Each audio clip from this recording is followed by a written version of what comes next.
নমস্কার, ফিরে এলাম বংরাধুনী রান্নাঘরে আরেকটি নতুন পর্বে। বন্ধুরা, আপনারা জানেন আমার বাড়িতে অনেক গাছপালা আছে, সেরকম আগাছাও আছে।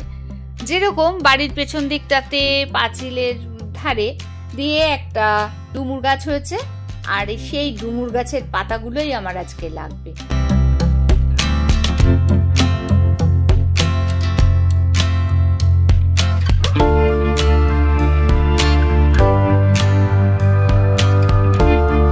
বাজার থেকে নিয়ে এসছে খলসে মাছ, যদিও কেটে নিয়ে এসছে, তাও ওদের কাটা তো আমার পোষবে না। তো তাকে আবার প্রত্যেকটা মাছকে খুব সুন্দর করে ধরে দেখিয়ে কাটাগুলো ফেলে, আঁশটাকে পরিষ্কার করে ফেলে আর কাঞ্চাটাও ফেলে দিলাম, দিয়ে পরিষ্কার করে ধুয়ে রেডি করে নিলাম। প্রত্যেকটা মাছকে একটা একটা করে পরিষ্কার করে নিয়েছি। এদিকে নিয়ে এসছে আবার শিং মাছ, যেটা জিওল মাছ বলে। বাচ্চা, বয়স্ক, অসুস্থ মানুষ চটজলদি সুস্থ হয়ে যাওয়ার পরিকল্পনা যদি আপনাদের থেকে থাকে, তাহলে এই মাছটা অবশ্যই খাওয়াবে। তো আমার জন্য এই নিয়ে এসেছে আজকে রেসিপিগুলো আপনাদের সঙ্গে শেয়ার করছি। জিওল মাছটাকে এইভাবে পরিষ্কার করে নেবেন, এটা আরেকটা টিপস বন্ধুরা। জিওল মাছের জ্যান্ত মাছগুলোকে ওরা কাঁটাটা ফেলে দিয়েছিল, আর বাকিটা আমাকে করে নিতে হচ্ছে। কারণ যেরকম জিওল মাছের গাটা পুরো কালচে হয়, তো এই কালো রংটা পরিষ্কার করার জন্য আমি ডুমুর পাতা ব্যবহার করেছি। আর ডুমুর পাতা দিয়ে ভালো করে ঘষলেই কিন্তু, নুন দিয়ে তো মাছটা মাখিয়ে নিয়েছিলাম, তার উপরে ডুমুর পাতা দিয়ে ভালো করে ঘষলেই কিন্তু মাছের যে কালচে রংটা, সেই কাদার মধ্যে থাকে তো এই মাছ, পুকুরের পা কাদার মধ্যে থাকে, তাই ওর গায়ের রংটা এরকম কালচে হয়। সেটাকে এইভাবে পরিষ্কার করে নিতে এই ডুমুর পাতাটা আমাকে সাহায্য করলো। তো আমি এইভাবেই করি। আপনারা যদি কখনো মনে করেন যে ডুমুর পাতা হাতের কাছে পেয়ে গেলেন, তাহলে এভাবে করবেন, দেখবেন কত সুবিধা হবে। আর মাছটাকে নুন হলুদ মাখিয়ে নিয়েছি, আর খলসে মাছটাকেও ধুয়ে পরিষ্কার করে রেখেছি। প্রথমে আমি এই মাছটাই রান্না করব, জিওল মাছটা, আর নুন হলুদ মাখিয়ে জিওল মাছটাকে ভেজে নিতে হবে। বন্ধুরা, আজকে যে রেসিপিগুলো আপনাদের সঙ্গে শেয়ার করছি, আমি অনেক কষ্ট করেই করছি। আপনাদের যদি রেসিপিটা ভালো লাগে, প্রচুর প্রচুর শেয়ার করে লাইক করে দেবেন। আর এই আঁশছাড়া মাছ, জিওল মাছ যদি কখনো ভাজবেন, তেলের মধ্যে নুন দিয়ে নেবেন। এটা আরেকটা টিপস, গায়ে কিন্তু একটুও ছিটে আসবে না। মাছ এক পিঠ হয়ে গেলে উল্টিয়ে আরেক পিঠ।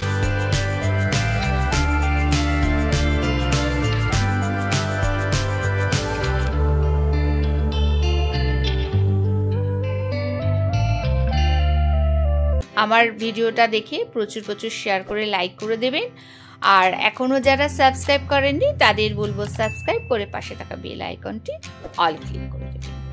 মাছ ভাজতে ভাজতে আপনাদেরকে দেখিয়ে দিই, এখানে আমি কাঁচা কলা নিয়েছি 4টে, আর পেঁপেটা আগের দিন এনেছিল, তখন না একটুখানি বাতি ছিল, পেঁপেটা না পেকেছে না কাঁচা, পুরো একটু রং ধরেছে ভেতরটা, কিন্তু শক্তই আছে। তো অল্প একটু নিয়েছিলাম, বাকিটা রেখে দিয়েছিলাম, তো আজকে সেটা ব্যবহার করে নেব। মাছ এক পিঠ হয়ে গিয়ে আরেক পিঠ হয়ে গেছে, সরিয়ে দিয়ে বাকি মাছগুলো ভেজে নিচ্ছি। আর এখানে মাছ ভাজা হয়ে গেলে কড়াতে একটু তেল দেব, তেল দিয়ে জিরে ফোড়ন দিচ্ছি, সাদা জিরে আর তেজপাতা। ওদিকে দুটো আলুকে কেটে নিয়েছি, আলু দুটো ভেজে নেব। খুব সামান্য তেল মশলা দিয়ে আজকের এই রেসিপিটা হবে। যে কোনো অসুস্থ মানুষের পক্ষে খুব ভালো একটা উপকারী রেসিপি। আচ্ছা, কাঁচা কলা যদি আপনারা রেসিপিতে দেন, রান্না করেন, তার আগে যদি এইভাবে নুন হলুদ মাখিয়ে ভালো করে কাঁচা কলাটা ধুয়ে নেন, প্রত্যেকটা কাঁচা কলার যে কষটা থাকে সেটা বেরিয়ে যায়। রান্নার পরে কিন্তু রান্নার যে রংটা, সেটা কিন্তু কোনো পরিবর্তন হয় না, খুব সুন্দর থাকে।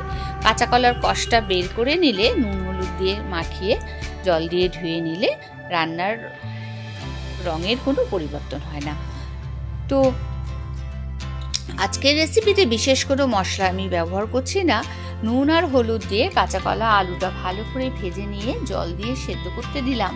আর সেদ্ধ করার মধ্যেই এর মধ্যে দিয়ে দেবো একটু আদা বাটা আর লঙ্কা বাটা।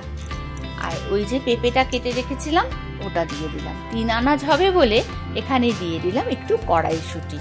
আচ্ছা, লঙ্কাটা আর আদাটাকে একটু গ্রেট করে নিয়েছি, আদা গ্রেট করে নিলাম, লঙ্কাটাকে একটু থেতো করে নিয়েছি, দিয়ে লঙ্কা আর কাঁচা আদাটা দিয়ে দিলাম। আচ্ছা, বাচ্চাদের জন্য যদি করেন আপনারা এই রেসিপিটা, লঙ্কাটা বাদ দিয়ে দেবেন।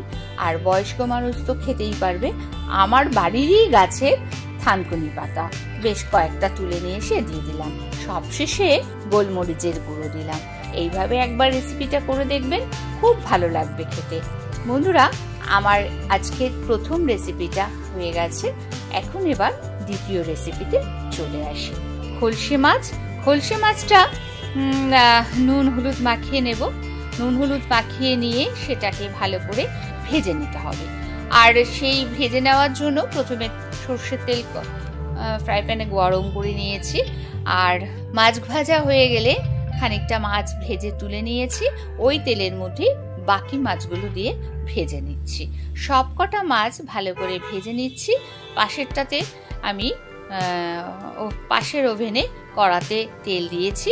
মাছ ওদিকে ভাজা হচ্ছে, হতে হতেই এদিকে তেলের মধ্যে কালো জিরে ফোড়ন দিয়ে বেগুনটা ভেজে নিচ্ছি নুন হলুদ দিয়ে বেগুনটা ভাজা হয়ে গেছে। এই খলসে মাছ ভীষণ উপকারী একটা মাছ। এর উপকারিতা অনেক, আর রান্না কিন্তু করা খুবই সহজ। মাছ ভাজা হয়ে যাওয়ার পর ওর মধ্যেই একটু গরম জল করতে বসিয়ে দিয়েছিলাম। আর এই জলের মধ্যে কিন্তু নুন হলুদ ধনের গুঁড়ো জিরের গুঁড়ো কাশ্মীরি লঙ্কার গুঁড়ো দিয়ে ফুটন্ত ঝোলের মধ্যে ভেজে রাখা মাছগুলো দিয়ে নাবিয়ে ফেলতে হবে। আজকে বন্ধুরা আপনাদের সঙ্গে দুটো রেসিপি শেয়ার করলাম। আশা করব আপনাদের ভালো লেগেছে। আর আমার সঙ্গে থেকে সম্পূর্ণ ভিডিও দেখার জন্য অনেক ধন্যবাদ।